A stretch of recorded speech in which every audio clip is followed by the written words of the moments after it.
Dr. Tata, thank you for taking the time to be here.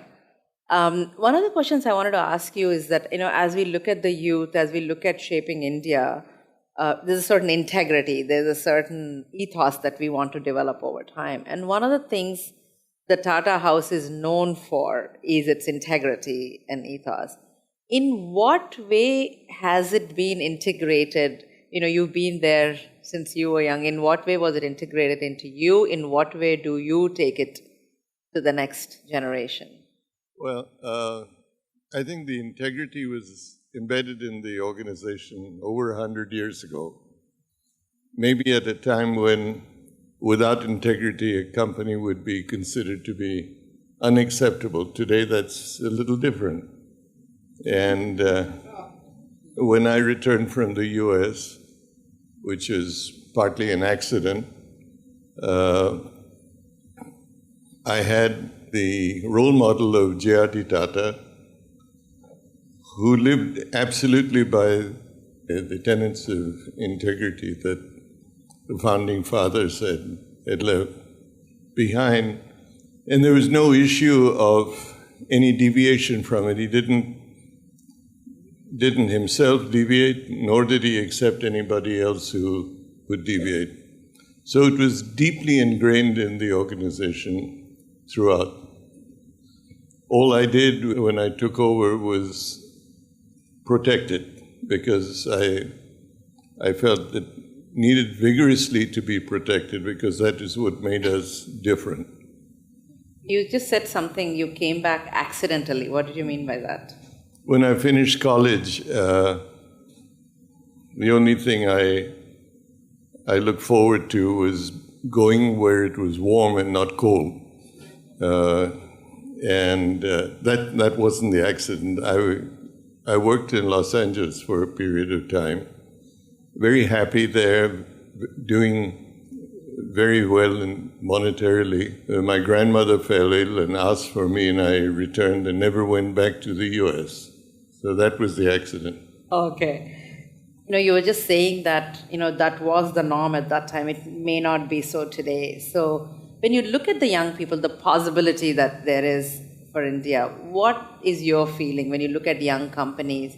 What do you feel they have, and what do you feel they should keep? Maybe I can answer your question by deviating a bit from the answer. Sure. Being at this event today, and events like this, I have a sense of great remorse. Remorse that I'm in my 70s and not in my 40s. Because at this point in time, and the young people are coming into their own and having an opportunity to express themselves, to innovate, to establish enterprises. And that's terrific. And that's what I would have loved to participate in.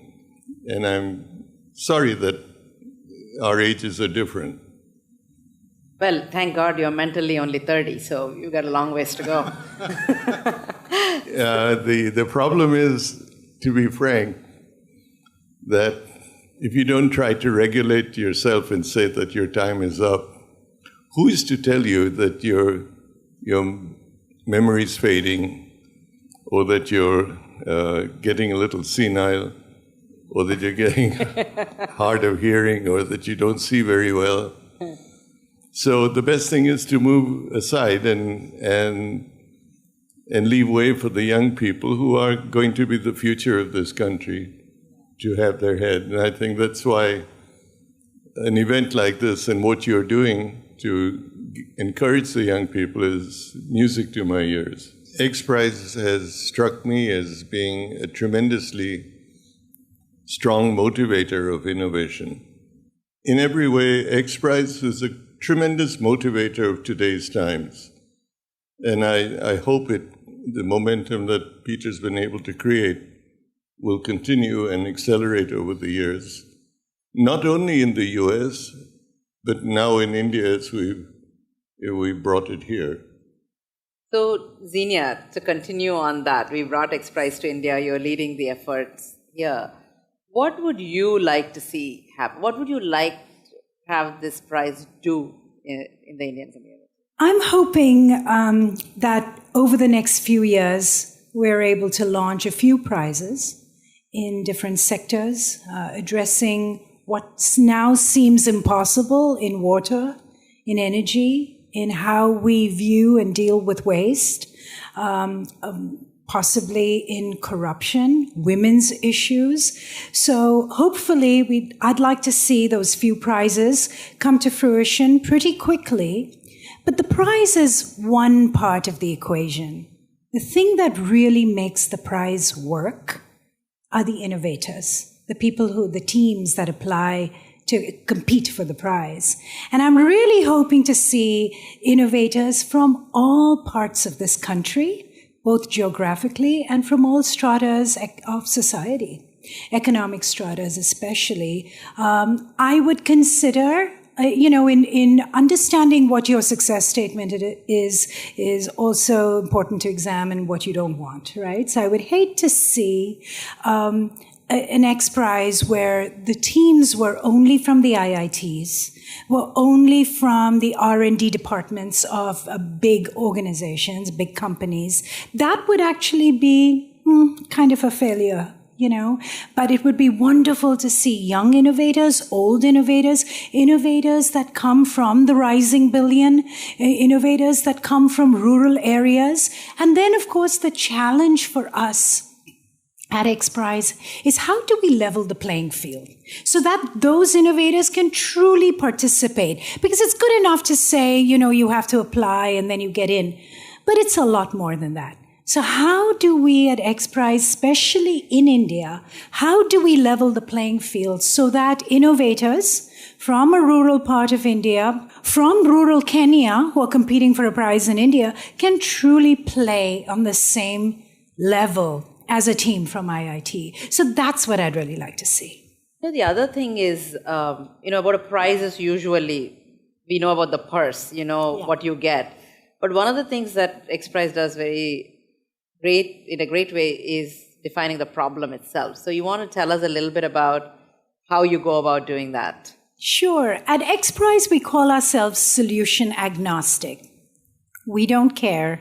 We don't care at all whether, it's an app, it's a device, it sits on your head, it's hardwired into your brain, it's a nano chip that's inserted in your wrist, or it's something that you drag around the streets of Bombay, right? So we really don't care what the solution looks like. We are more interested in defining the problem in a way that is broad enough to attract crazy ideas and crazy solutions. So, we are going to see a couple of people later. So maybe you can tell us how you define the problem for the Lunar X, Google Lunar X Prize. How did you define it? Sure. Well, the process is very long, right, that, to come to this, and there are lots of experts involved, and everything is scientifically backed. But yes, it distills down to 4 simple things for the Google Lunar X Prize.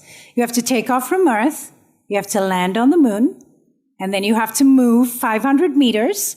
Again, we don't care if you hop, skip, scoot, jump, rove, whatever you want to do. And then you have to send back high-resolution digital imagery, send us a message from the moon to prove you're there. So those 4 simple guidelines, all of our X Prizes are distilled down to those 3, 4, 5 simple, seemingly simple things that the winning team has to do. Lakshmi, if you think about it, we're like a race. So you have to have a very well-defined finish line. Because if you don't know you've won the race, then that's no good for anybody. Correct. So we really define that finish line in terms where nobody can dispute when you have finished. Maybe you can tell for the tricorder also what's the... Yeah, the tricorder, a handheld device or a device that fits in the palm of your hand that non-invasively can diagnose up to 15 health conditions. Okay. Yes. So I would like to ask both of you the last question of, we have, numbers, give or take, over 600 million people under the age of 35 in India alone. And if you look at the world, there's a lot of young people. What do you think we need to do, we could do, to create a sense of responsibility and integrity into this? In what way do you think we can also, teach is not the right word, imbibe values and not just results, which is what X-Prize journey is all about. It's about the journey, it's not about the results.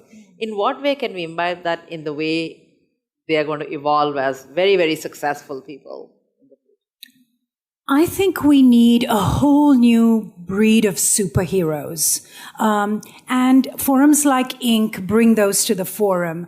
I think we need heroes that have everyday backgrounds that are truly achieving amazing things, both small and large, in all kinds of different areas. And we need their stories to be brought to the forefront so that the younger generation, and not just the younger generation, you know, my generation, the older generation, we all have new heroes every day, new role models every day, people to learn from that aren't just all about how rich they made it or how famous they made it because of a particular talent.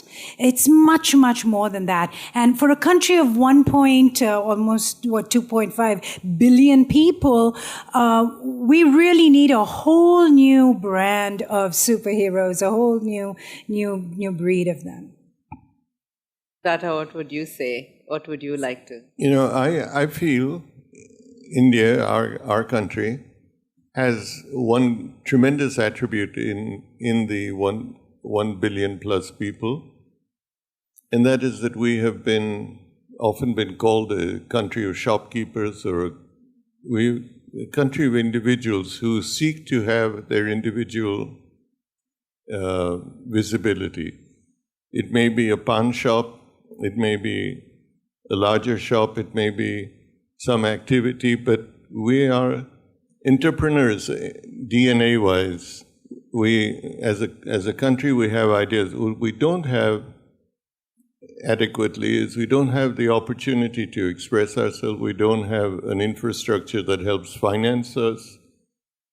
We don't have an environment necessarily that motivates us or supports us. Us meaning the entrepreneur, the young entrepreneur. The worst thing that happens to us, I think, is that a young entrepreneur has an idea. It's an idea, it may be a way out idea, and the older person says, how successful has this been elsewhere? How many people have succeeded or utilized it? This is the kiss of death. No new idea is ever going to happen, but we have that potential. And I think if we have the motivators, the supporters, the equivalent of a venture capital community, then India is going to really go exponentially into this new era. And just like the United States has done over the last several decades, who would have thought that we have some of the companies that exist today and are considered highly valuable would be there? Who would have thought of Microsoft or Apple or SpaceX or any of these new names? They didn't exist some time ago. No one would have thought that Elon Musk could himself create a company that would compete with NASA. It would have been unheard of. So I think we have the potential. We have the heroes, but they're embedded in a more traditional structure. We need to unleash them.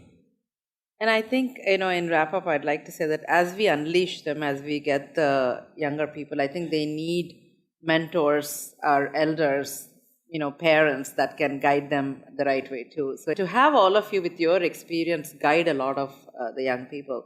So I just want to say today I've successfully completed checking off Ratan Tata on my list. So thank you very much. And I hope this is just the beginning. And thank you so much for being here.